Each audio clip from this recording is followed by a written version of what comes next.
வணக்கம்.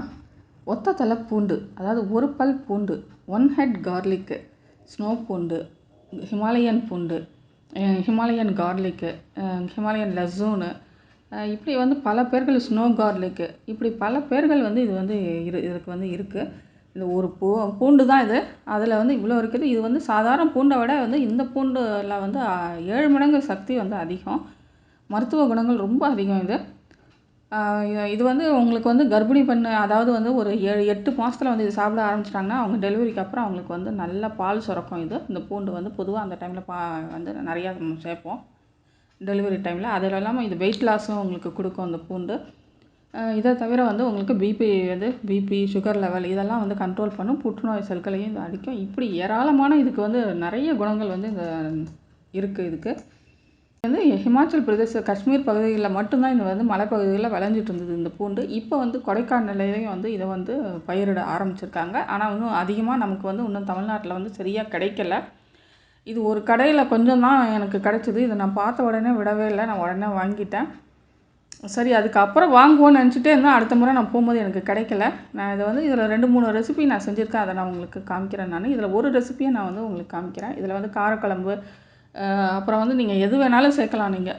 நான் வந்து இப்போ இந்த ரெசிபி வந்து சோயா தொக்கு நான் வந்து செஞ்சு காமிக்கிறேன்.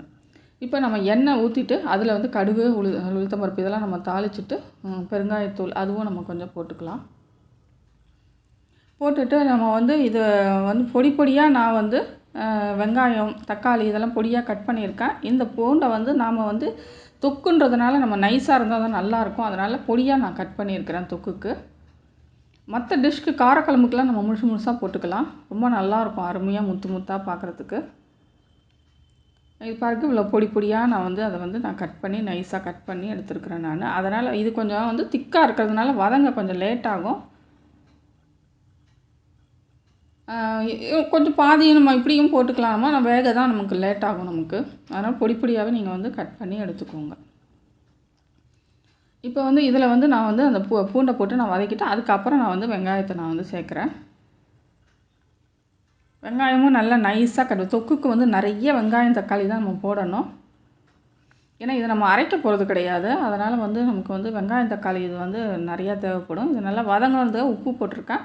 இப்போ இதில் நான் ஒரு தண்ணியில் வந்து நான் வந்து சோயாவை வந்து நான் ஊற வச்சுருக்கிறேன். அதில் நம்ம கொஞ்சம் சால்ட்டும் போட்டோம்னா கொஞ்சம் டேஸ்ட்டு நல்லாயிருக்கும். அது வந்து ஆறின பிறகு நான் வந்து அதை வந்து நான் பிழிஞ்சு எடுத்துக்கிறேன். ஒரு டைம் பிழிஞ்சு எடுத்துகிட்டு அது ஒரு மாதிரி ஸ்மெல் வரும். அதனால் இன்னொரு தண்ணி ஊற்றிட்டு நம்ம அந்த தண்ணியையும் நல்லா பிழிஞ்சு எடுத்துக்கிறோம். பிழிஞ்சு எடுத்துகிட்டு இதை நாம் வந்து அப்படியே வந்து இது வந்து பிச்சு போட்டுக்கலாம். அப்படி இல்லைன்னா நீங்கள் வந்து கையால் பிச்சு போடுறதா இருந்தாலும் போட்டுக்கலாம். அப்படி இல்லைன்னா மிக்சியில் கூட நீங்கள் போட்டு இதை ஓட்டிக்கலாம். மினி சைஸ் இது வந்து அப்படியே கூட நம்ம செய்யலாம் மொத்தமாக. என்கிட்ட ரெண்டும் கொஞ்சம் கொஞ்சம் இருந்ததுனால நான் ரெண்டுத்தையும் கலந்து பண்ணிட்டேன். நீங்கள் ஏதாவது ஒன்று மட்டும் பண்ணுங்கள். பெரிய சோயாவாக இருந்தால் அதை பிச்சு போட்டு பண்ணுங்கள். அப்புறம் நம்ம இது நார்மல் மஞ்சத்தூள், மிளகாத்தூள், அப்புறம் வந்து தனியாத்தூள், உப்பு இதெல்லாம் போட்டு தான் நம்ம வதக்குவோம். நார்மல் ஒரு இது தான். ஆனால் மசாலா வந்து நாங்கள் வந்து தொக்குன்னா மசாலா சேர்க்க மாட்டோம். உங்களுக்கு பிடிச்சிருந்தா சேருங்க, இல்லைன்னா வேண்டாம். இதுக்கு வந்து நம்ம பூண்டு இது போடுறதுனால வந்து இஞ்சி வேண்டாம். அது டேஸ்ட்டை கொஞ்சம் மாற்றிடும். அதனால் அது வேண்டாம். இப்போ அந்த சோயாவையும் போட்டுட்டு நம்ம வந்து நல்லா வதக்குறோம். லேசாக தண்ணி தெளிச்சிட்டு நம்ம வந்து கொஞ்சம் அப்படியே மூடி வச்சிடுறோம். நம்ம ஒரு 5 மினிட்ஸ் அப்படியே இருக்கட்டும்.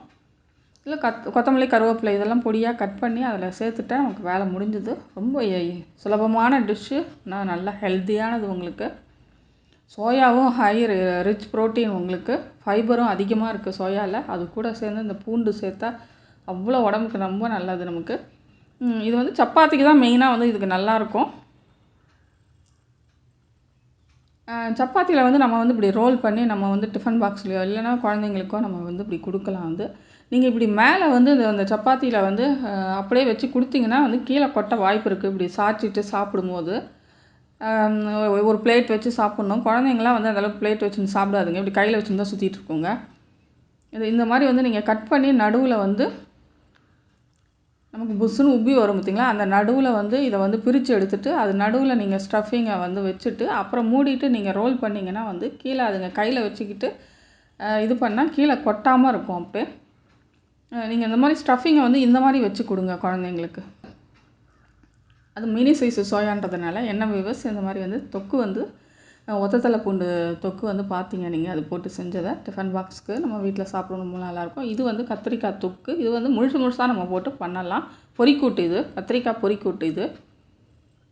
சாதத்தில் நம்ம இட்லிக்கு சப்பாத்திக்கு எதுக்கு வேணாலும் நம்ம இது வந்து தோசைக்கு எதுக்கு வேணாலும் நம்ம வந்து செஞ்சு சாப்பிட்லாம். இது வந்து இப்படி பாருங்கள் உருளைக்கிழங்கு மாதிரி இருக்குது பாருங்க. இது காரக்குழம்பு ரொம்ப ரொம்ப நல்லாயிருக்கும். அருமையாக இருக்கும் பார்க்கவே உங்களுக்கு. அப்படியே முழுசாக போட்டால் உங்களுக்கு பார்க்க முத்தாக எவ்வளோ அழகாக இருக்குது பாருங்கள். டேஸ்ட்டும் செமையாக இருக்கும் உங்களுக்கு. இதில் நீங்கள் கத்திரிக்காய் ஆட் பண்ணாலும் பண்ணிக்கலாம், இல்லை வேறு ஏதாவது நீங்கள் ஆட் பண்ணிக்கணும், மொச்சை அப்படி ஏதாவது சேர்த்துக்கலாம். என்ன விவசாய ஒத்தத்தலை பூண்டு இதை வந்து நீங்கள் வாங்கி சாப்பிட்டுட்டு எங்கே கிடைச்சாலும் விடாதீங்க. அப்படி இல்லைன்னா அமேசான்லேயும் நீங்கள் வாங்கி செஞ்சு பயன்பெறுங்க. நன்றி.